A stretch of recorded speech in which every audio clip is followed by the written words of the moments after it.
பாலமனோகரனுடைய நிலக்கிளி இந்த புத்தகம் குறித்து பேச அழைத்த போது அன்புடன் நான் வருகிறேன் பேசுகிறேன் என்று ஒப்புக்கொண்டதற்காக ஐயா சாந்தன் அவர்களுக்கு மிகப்பெரிய நன்றி.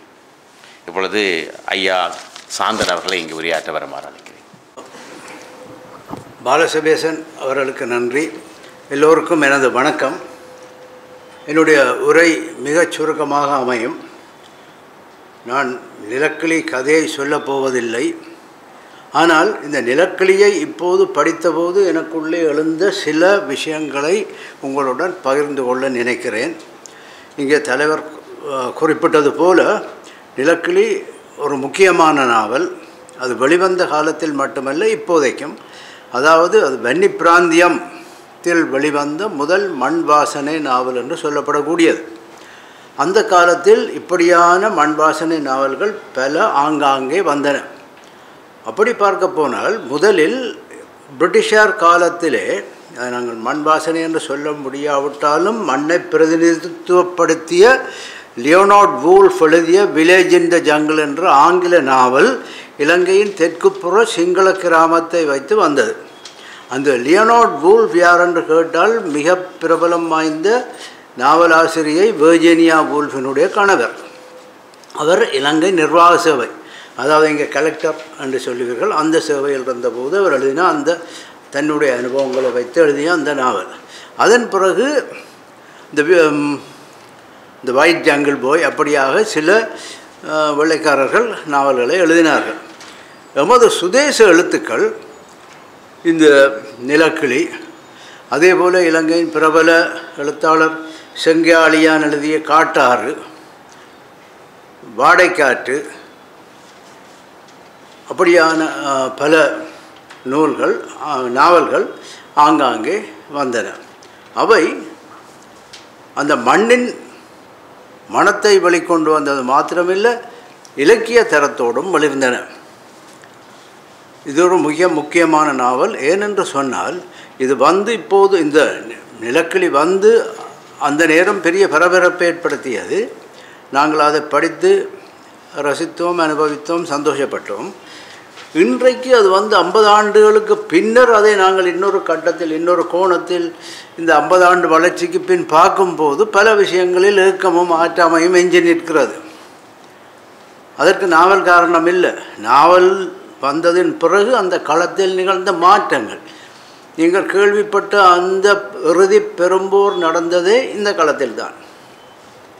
அந்த வாழ்வியல், அந்த வனங்கள், அந்த இயற்கை, அந்த அழகு எல்லாமே அற்றுப்போனது இந்த நிலத்தில் தான். அப்போ அந்த 50 ஆண்டுகளுக்கு முன் அந்த மண் எப்படி இருந்தது என்பதை அறிந்து கொள்வதற்காகவாவது இந்த நாவல் படிக்கப்பட வேண்டியது. அதற்கு இன்னும் பல காரணங்கள் உண்டு. மற்றது இந்த வன்னி மண் என்பது முக்கியமாக இந்த முல்லைத்தீவு, முள்ளியவளை என்ற இவை நான் இங்கே தமிழ்நாட்டில் முக்கியமாக சொல்லப்பட வேண்டியது. இங்கே கண்ணகி வழிபாடு என்பது இல்லை, குறைவாக இருக்கிறது. இலங்கையில் கண்ணகி வழிபாடு என்பது மிக முக்கியமானது. அதிலும் வன்னியிலும் கிழக்கிலங்கையிலும் சிங்களவர்களுக்கு மத்தியிலும் கண்ணகி வழிபாடு மிக மிக முக்கியத்துவம் பெற்றது. அந்த கண்ணகி வழிபாட்டுக்குரிய அந்த கண்ணகி அம்மன் கோயில் முள்ளியவளையிலே இருக்கிறது. முள்ளியவளையிலே இருக்கிறது. அப்போ அந்த சூழல் இந்த கதையில் இடம்பெறுகிறது. அந்த பண்பாடு இன்னும் மற்ற போகவில்லை, ஆனால் குறைந்து போகிறது. இனி அந்த இயற்கை எப்படி மாறுபட்டது, அல்லது அந்த மக்களுடைய போக்கு எப்படி மாறுபட்டது, அந்த சம்பவம் எப்படியாக, அந்த கதையிலே இடம்பெறுகிற சம்பவம் எப்படியாக எடுத்துக்கொள்ளப்படுகிறது, அதை நீங்கள் படிக்க வேண்டும் என்பவனை இங்கே நாங்கள் தீர்மானிக்க வேண்டும். இதில் இந்த கதையை நான் இப்போது படிக்கும்போது வேறு சில அந்த கற்பு என்று சொல்லப்படுகிற ஒரு விஷயம் பற்றிய வேறு சில கதைகள் எனக்கு நினைவு வந்தன. வரதர் என்கிற இலங்கையின் இன்னொரு மூத்த எழுத்தாளர் எழுதிய ஒரு கதை.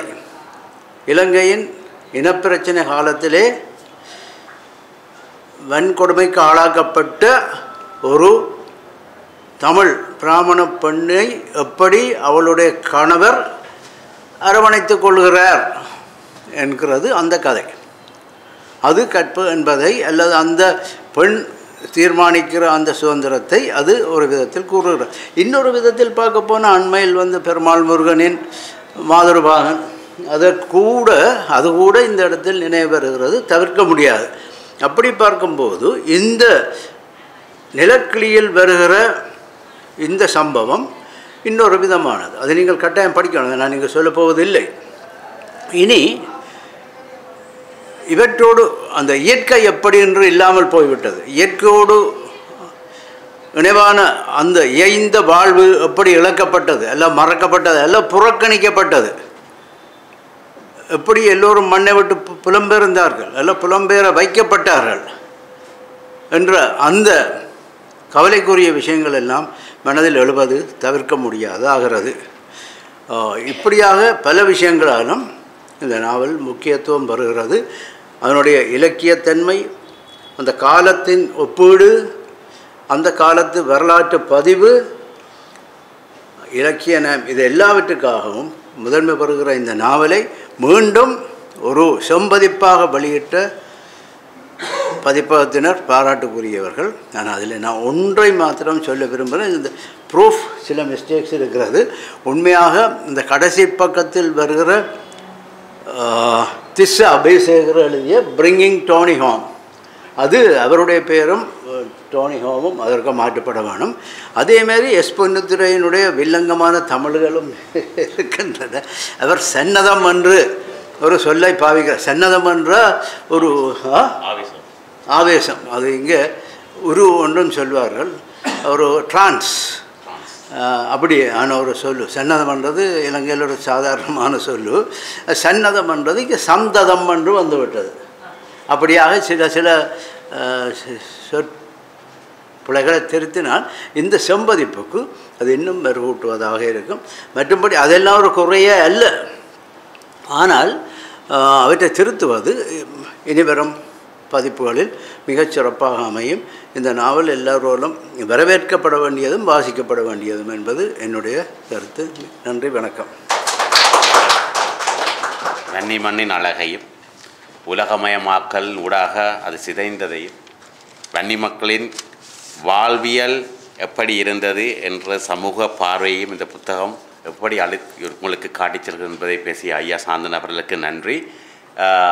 அந்த புத்தகத்தில் இருக்கின்ற தவறுகளை நாங்கள் சரி செய்து விடுகிறோம், செய்ய முடியும். நாங்கள் உடனடியாக அதை கருத்தில் கொண்டு சரி செய்து விடுகிறோம்.